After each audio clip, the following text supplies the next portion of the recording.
Welcome to the RK education loves. మన యొక్క ఛానల్లో యొక్క ఆధునిక భారతదేశ చరిత్ర విత్ ఫ్రీ ఆఫ్ కాస్ట్తో టోటల్ సబ్జెక్టు డీల్ చేస్తున్నాము. ఆ యొక్క దానిలో సందర్భంగా ఆల్రెడీ ఈ యొక్క భారతదేశ ఆక్రమణ అనే చాప్టర్ ఆల్రెడీ కంప్లీట్ అయింది. ఆ చాప్టర్ మీరు కావాలంటే కింద డిస్క్రిప్షన్లో లింక్ ఉంటుంది, దాని ద్వారా మళ్ళీ మీరు చూడొచ్చు. ఏ చాప్టర్కి ఆ చాప్టర్ ప్లేలిస్టులు పెట్టడం కూడా జరుగుతుంది. మీరు ఈ యొక్క వీడియోస్ మీకు రావాలి అంటే మీరు చేయాల్సింది సబ్స్క్రైబ్ చేసుకోండి, పక్కన ఉన్న బెల్ ఐకాన్ని ప్రెస్ చేయండి. మీరు ఏ డబ్బులు ప్లస్ ఏ ఫీజు మీరు పే చేయాల్సిన అవసరం లేదు. విత్ ఇన్ ఫ్రీ ఆఫ్ కాస్ట్తో స్టాండర్డ్ బుక్లో నుంచే నేను ఈ యొక్క సబ్జెక్ట్ మొత్తం చెప్పడం జరుగుతుంది. మీకు ఈ గ్రూప్ 2 కానీ ఈ యొక్క ఎస్ఐ కానిస్టేబుల్ అదేవిధంగా సచివాలయం ఈ గ్రూప్ 4 కానీ ఇలాంటి వాటికి అన్నిటికీ ఈ యొక్క ఆధునిక భారతదేశ చరిత్ర నుంచి ఈ యొక్క సబ్జెక్టులో నుంచి ఖచ్చితంగా బిట్స్ మీకు చాలా వరకు 99% కవర్ అయిపోతుంది దాదాపుగా. సో అందుకని మీరు చేయాల్సిన పని ఏంటి, సబ్స్క్రైబ్ చేసుకోండి, పక్కనే ఉన్న బెల్ ఐకాన్ని ప్రెస్ చేయండి. ఓకే, నిన్నటి క్లాస్లో మనం ఆల్రెడీ సాంఘిక సాంస్కృతిక పునరుజ్జీవన యుగం గురించి ఆల్రెడీ స్టార్ట్ చేసాము. స్టార్ట్ చేయడమే కాకుండా ఈ యొక్క రాజా రామ్మోహన్ రావు మొట్టమొదటి ఉద్యమకారుడైన రాజా రామ్మోహన్ రాయ్ గురించి ఆల్రెడీ నిన్న చూసాం. తర్వాత ఈ రాజా రామ్మోహన్ రాయ్ యొక్క ప్రధాన శిష్యుడు అతను స్థాపించిన బ్రహ్మ సమాజ్ ఉంది కదా, రాజా రామ్మోహన్ రాయ్ స్థాపించింది బ్రహ్మ సమాజ్. ఆ బ్రహ్మ సమాజానికి తర్వాత నేతృత్వం వహించిన వ్యక్తి ఎవరంటే రాజా రామ్మోహన్ రాయ్ యొక్క ప్రధాన శిష్యుడైన దేవేంద్రనాథ్ ఠాగూర్. అతని పేరేంటి, దేవేంద్రనాథ్ ఠాగూర్.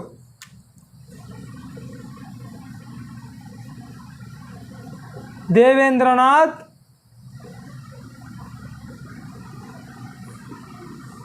ఠాగూర్. ఈ యొక్క దేవేంద్రనాథ్ ఠాగూర్ గురించి ఈరోజు చూద్దాం. దేవేంద్రనాథ్ ఠాగూర్ ముందుగా ఇతని బిరుదేంటి, ఇతని బిరుదు మెయిన్గా చాలా ఇంపార్టెంట్. ఇది బిరుదు. దేవేంద్రనాథ్ ఠాగూర్ యొక్క బిరుదు ఏదంటే బ్రహ్మర్షి. బిరుదేంటి, బ్రహ్మర్షి. అదేవిధంగా ఆంధ్ర బ్రహ్మర్షి అని ఎవరిని అంటారంటే ఆంధ్ర బ్రహ్మర్షి అని రఘుపతి వెంకటరత్నం నాయుడు. తన పేరేంటి, రఘుపతి వెంకటరత్నం నాయుడు. చాలాసార్లు అడిగాడు, ఆంధ్ర బ్రహ్మర్షి అని ఎవరిని పిలుస్తారు అంటే రఘుపతి వెంకటరత్నం నాయుడు. మామూలుగా అసలు బ్రహ్మర్షి అని ఎవరికి బిరుదు ఉంది అంటే ఈ యొక్క దేవేంద్రనాథ్ ఠాగూర్కి ఈ యొక్క బ్రహ్మర్షి అనే బిరుదు ఉండడం జరిగింది. ఇంకా ఈ దేవేంద్రనాథ్ ఠాగూర్ గురించి ఇతను దేవేంద్రనాథ్ ఠాగూర్ స్థాపించిన సంస్థ ఏది అంటే తత్వబోధిని సభ.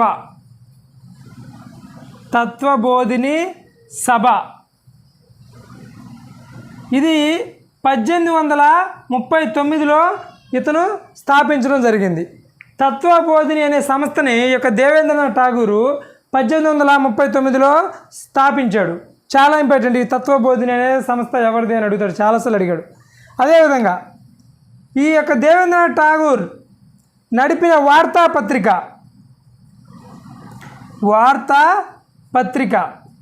అది ఏంటి అంటే తత్వబోధిని పత్రిక. ఈ యొక్క దేవేంద్రనాథ్ ఠాగూర్ నడిపిన వార్తాపత్రిక తత్వబోధిని పత్రిక. ఈ తత్వబోధిని పత్రికకు సంపాదకీయంగా ఉన్న వ్యక్తి ఎవరు అంటే అక్షయ్ కుమార్ దత్తా.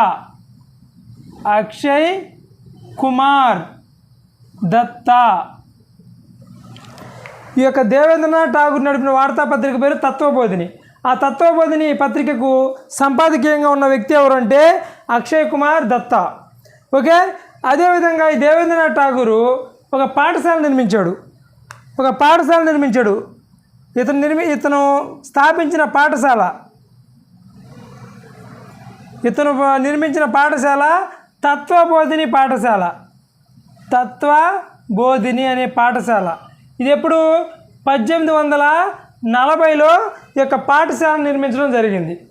తత్వబోధిని అనే పాఠశాలను నిర్మించాడు ఈ యొక్క దేవేంద్రనాథ్ ఠాగూరు 1840లో. ఏం లేదు, ఈ తత్వబోధిని అనే పదం ఎక్కడైనా కనిపించింది అనుకో అది దేవేంద్రనాథ్ ఠాగూర్. 95% దేవేంద్రనాథ్ ఠాగూర్ సంబంధించిన తత్వబోధిని అనే యొక్క పదం అనేది, అది గుర్తుపెట్టుకోండి. అదేవిధంగా ఇంకా ఈ దేవేంద్రనాథ్ ఠాగూర్ గురించి ఇంకా చూస్తే ఈ వార్తాపత్రిక ఉంది కదా, దేవేంద్రనాథ్ ఠాగూర్ నడిపిన వార్తాపత్రిక ఉంది కదా, తత్వబోధిని అనే వార్తాపత్రిక.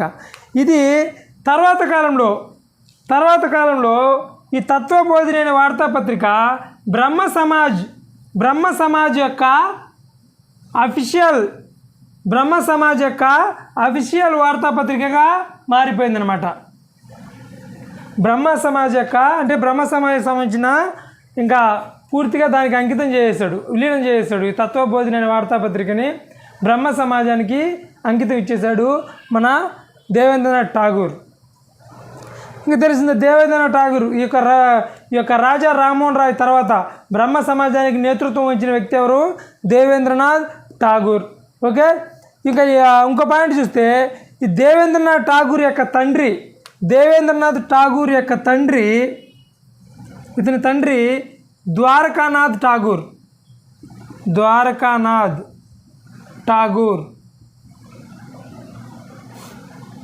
దేవేంద్రనాథ్ ఠాగూర్ యొక్క తండ్రి ద్వారకానాథ్ ఠాగూర్. ఇతను భారతదేశంలో మొట్టమొదటి ఇండియన్ ట్రేడ్ కంపెనీని స్థాపించాడు. మొట్టమొదటి వ్యాపారానికి సంబంధించిన ఒక కంపెనీని స్టార్ట్ చేశాడు. మొట్టమొదటి ఇండియన్ అనమాట. ఫస్ట్ ఇండియన్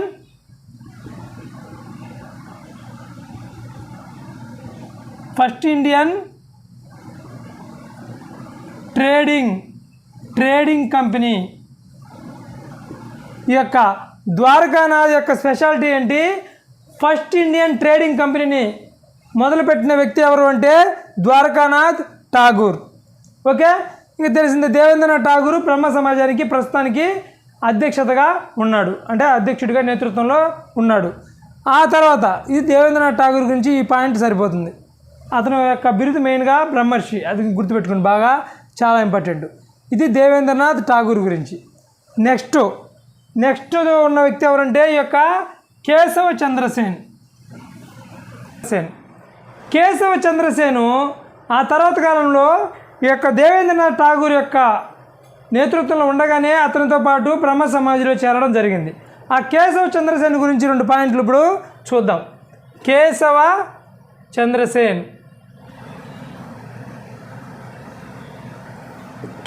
చంద్రసేన్ ఇతను నడిపిన వార్తాపత్రికలు ఈ యొక్క కేశవ చంద్రసేన్ నడిపిన వార్తాపత్రికలు చూస్తే మొదటిది చాలా ఇంపార్టెంట్, సులభ్ సమాచార్. రెండవ వార్తాపత్రిక వచ్చి భామబోధిని.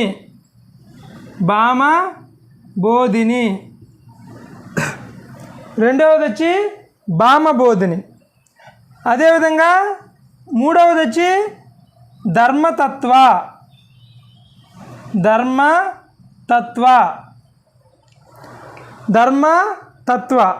అదేవిధంగా ఈ యొక్క 4వ వార్తాపత్రిక వచ్చి చాలా చాలా ఇంపార్టెంట్, ఇండియన్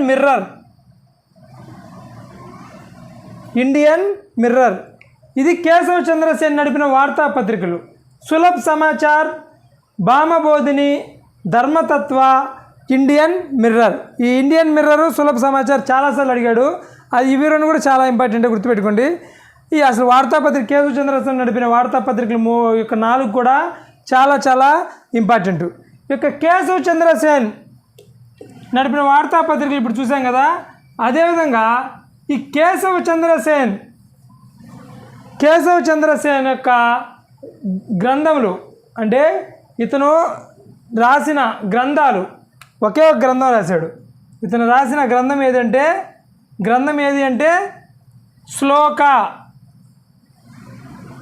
కేశవ చంద్రసేన్ రాసిన గ్రంథము ఏది అంటే శ్లోక. ఓకే, నెక్స్ట్ కేశవ చంద్రసేన్ స్థాపించిన సంస్థల గురించి చూస్తే నెంబర్ 1 ఇండియన్ రీఫార్మ్ అసోసియేషన్. ఒకటి వచ్చి ఇండియన్ రిఫార్మ్ అసోసియేషన్. నెంబర్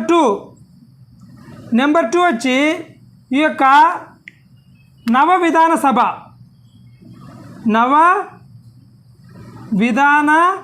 సభ, దీన్నే న్యూ డిస్పెన్సేషన్ అంటారు.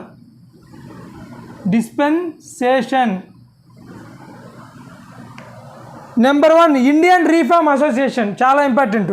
ఇండియన్ రిఫార్మ్ అసోసియేషన్ అనేది ఈ యొక్క కేశవ్ చంద్ర సేన్ స్థాపించిన సంస్థ. రెండవది వచ్చి నవ విధాన సభ. మూడవ సభ ఇంకోటి ఉంది, సంగత్ సభ దాని పేరేంటి, సంగత్ సభ. ఈ యొక్క సంగత్ సభనే దీన్ని ఏమంటారంటే బిలీవర్స్ అసోసియేషన్ అంటారు. ఈ సంగత్ సభనే ఏమంటారు, బిలీవర్స్ అసోసియేషన్.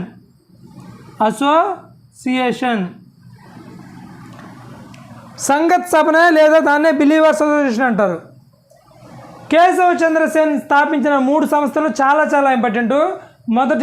మొదటిది ఇండియన్ రిఫార్మ్ అసోసియేషన్, రెండవది న్యూ డిస్పెన్సేషన్, మూడవది ఈ యొక్క బిలీవర్స్ అసోసియేషన్.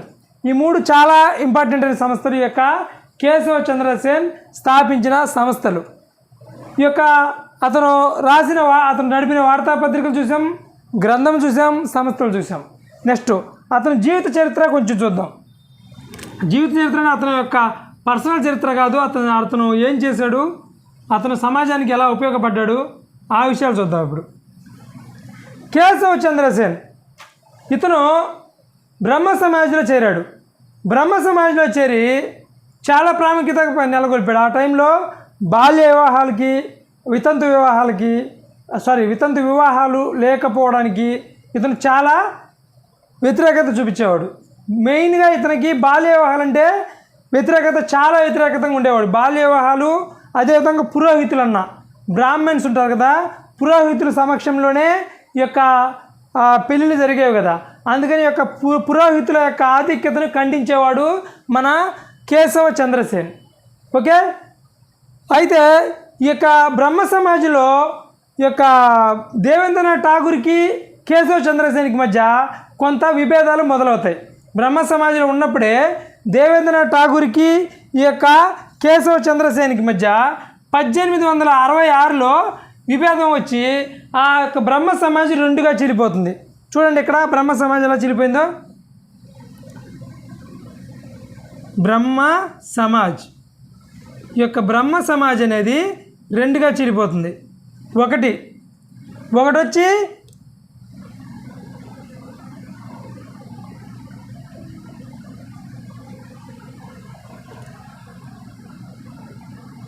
బ్రహ్మ సమాజం,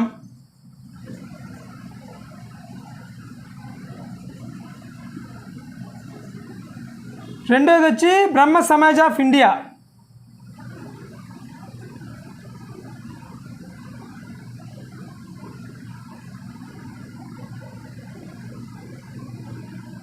బ్రహ్మ సమాజ్ ఆఫ్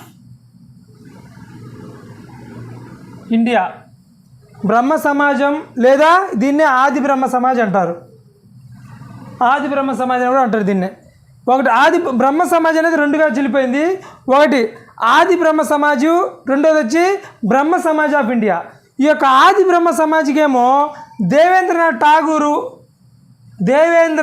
ఠాగూర్ అధ్యక్షత వహించాడు. ఇక ఆది బ్రహ్మ సమాజ్ ఏమో దేవేంద్రనాథ్ ఠాగూర్ అధ్యక్షత వహించాడు. ఈ బ్రహ్మ సమాజ్ ఆఫ్ ఇండియాకేమో ఈ యొక్క కేశవ చంద్ర సేన్ అధ్యక్షత వహించడం జరిగింది. ఆ తర్వాత కాలంలో ఇలా ఉంది అంటే ఆల్రెడీ బ్రహ్మ సమాజంలో 1866లో బ్రహ్మ సమాజ్ 2గా విడిపోయి ఒకటి ఆది బ్రహ్మ సమాజ్గా, రెండోది బ్రహ్మ సమాజ్ ఆఫ్ ఇండియాగా మారిపోవడం జరిగింది. అయితే ఇలా ఉండగా 1878వ సంవత్సరంలో ఈ కేశవ చంద్ర సేన్ ఏం చేశాడంటే తన 13 సంవత్సరాల బాలిక, తన కూతురైన 13 సంవత్సరాల బాలికని ఆ మంచి సంబంధం అంటే ఒక రాజు సంబంధం వస్తుంది తన కూతురికి, 13 ఏళ్ళ బాలికకి. కూచ్ బిహార్ రాజు అయిన ఆ కూచ్ బిహార్ రాజుకి వివాహ సంబంధం అనేది ఈ యొక్క కేశవ చంద్రసేన్ కూతురుతో కుదిరిద్ది అనమాట. కుదిరితే మంచి సంబంధం అంటే ఒక రాజు వచ్చి పెళ్ళాడడానికి వచ్చాడు కదా అని చెప్పి మనోడు ఏం చేస్తాడు, కకృతి పడిపోతాడు కేశవ చంద్రసేన్. కేశవ చంద్రసేన్ అయితే ఏమందిలే అని చెప్పి అసలే మామూలుగా బాల్య వివాహానికి మనోడు వ్యతిరేకత అయినప్పటికీ తన కూతురు దగ్గరికి వచ్చేసరికి బాల్య వివాహం చేస్తాడు. 13 ఏళ్ల బాలికకి కూచ్ బిహార్ రాజుకిచ్చి పెళ్లి చేస్తాడు. పెళ్లి చేయడమే కాకుండా మనోడు మామూలుగా బ్రాహ్మణ్స్కి వ్యతిరేకత కదా, ఆ బ్రాహ్మణ్స్ని పెట్టే అంగరంగ వైభవంగా పూర్తిగా బ్రాహ్మణ్స్ని తీసుకొచ్చి పురోహితులను తీసుకొచ్చి ఆ వివాహం జరిపిస్తాడు. తన కూతురుతో కూచ్ బిహార్ రాజుతో వివాహం జరిపిస్తాడు మన కేశవ చంద్రసేన్. దాన్ని విభేదించిన కొంతమంది బ్రహ్మ సమాజంలో కొంతమంది పెద్ద మనుషులు ఉంటారు కదా, ఆ యొక్క పెళ్ళిని విభేదించి ఈ యొక్క బ్రహ్మ సమాజం నుండి వైదొలిగి మళ్ళీ ఈ యొక్క బ్రహ్మ సమాజ్ ఆఫ్ ఇండియా రెండుగా చీలిపోతుంది. ఈ యొక్క బ్రహ్మ సమాజ్ ఆఫ్ ఇండియా మళ్ళీ రెండుగా చీలిపోతుంది. ఇక పైన రాస్తాను, కిందకన్నా ఇక్కడ రాస్తాలే క్లారిటీ ఉంటుంది. బ్రహ్మ సమాజ్ ఆఫ్ ఇండియా రెండుగా చీలిపోతుంది. అదేంటి అంటే ఒకటి నియో బ్రహ్మ సమాజ్ ఆఫ్, ఒకటి వచ్చి నియో బ్రహ్మ సమాజ్, ఒకటి వచ్చి నియో బ్రహ్మ సమాజ్, రెండోది వచ్చి సాధారణ బ్రహ్మ సమాజ్. సాధారణ బ్రహ్మ సమాజ్ ఇది ఎందువల్ల విడిపోయింది అర్థమైంది కదా. ఎందువల్లంటే ఇతను బాల్య వివాహాలకు వ్యతిరేకత అని చెప్పి కూడా తన కూతురికి బాల్య వివాహం చేశాడు. అదేవిధంగా పురోహితుడికి వ్యతిరేకం అని చెప్పి కూడా పురోహితులను పెట్టే వివాహం జరిపించాడు. దానికని చెప్పి బ్రహ్మ సమాజ్ ఆఫ్ ఇండియా రెండుగా చీలిపోయింది. ఆ చీలిపోయిన దానికి నియో బ్రహ్మ సమాజ్కి ఏమో ఈ యొక్క కేశవ చంద్రసేనే అధ్యక్షత ఉన్నాడు. కేశవ చంద్రసేన్ నియో బ్రహ్మ సమాజానికి అధ్యక్షత వహించాడు. ఈ యొక్క సాధారణ బ్రహ్మ సమాజ్కి మెయిన్గా ఇద్దరు ఉంటారు, పెద్ద మనుషులు ఇద్దరు నేతృత్వం వహిస్తారు. సాధారణ బ్రహ్మ సమాజ్ నేతృత్వం వహించిన వ్యక్తులు ఎవరంటే ఒకరు వచ్చి శివానంద శాస్త్రి, శివానంద శాస్త్రి, ఒకరు వచ్చి శివానంద శాస్త్రి, ఇంకొక పర్సన్ వచ్చి ఆనంద మోహన్ బోస్, ఆనంద మోహన్ బోస్. అక్కడ కనపడకపోయినా నేను చెప్తున్నా కదా, నోటి ద్వారా చెప్తున్నాను, క్లారిటీగా వినండి. ఒకరు వచ్చి శివానంద శాస్త్రి, ఇంకొక వ్యక్తి ఆనంద మోహన్ బోస్. సాధారణ బ్రహ్మ సమాజానికి నేతృత్వం ఇచ్చిన వ్యక్తులు ఎవరంటే చాలాసార్లు అడిగాడు, చాలా ఇంపార్టెంట్ బిట్టిది. సాధారణ బ్రహ్మ సమాజానికి నేతృత్వం వహించిన వ్యక్తులు ఎవరంటే ఈ యొక్క శివానంద శాస్త్రి, ఆనంద మోహన్ బోస్. ఇది ఇలా ఉన్నాయన్నమాట.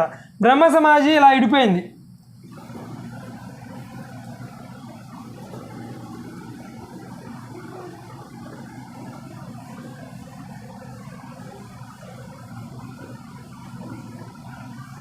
బ్రహ్మ సమాజు, సాధారణ బ్రహ్మ సమాజు, ఫస్ట్ బ్రహ్మ సమాజమేమో ఆది బ్రహ్మ సమాజ్ ఆఫ్ ఇండియాకి మారిపోయింది.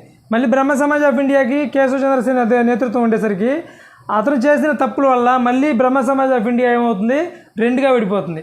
ఒకటేమో నియో బ్రహ్మ సమాజు, రెండోదేమో సాధారణ బ్రహ్మ సమాజు. నియో బ్రహ్మ సమాజానికేమో మన కేశవ చంద్రసేన్ ఉన్నాడు, సాధారణ బ్రహ్మ సమాజకేమో శివానంద శాస్త్రి, ఆనంద మోహన్ బోసులు ఉండడం జరిగింది. ఈ యొక్క సాధారణ బ్రహ్మ సమాజ్, సాధారణ బ్రహ్మ సమాజ్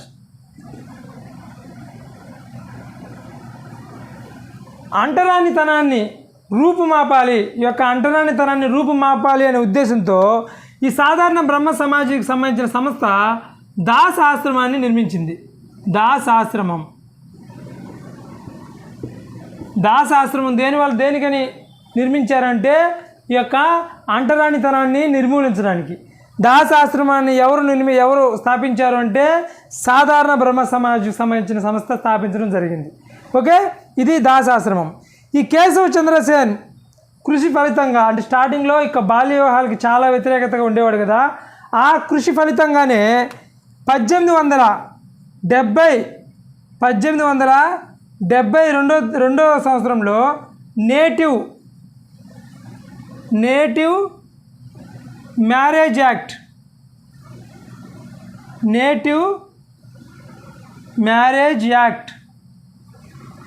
వచ్చింది.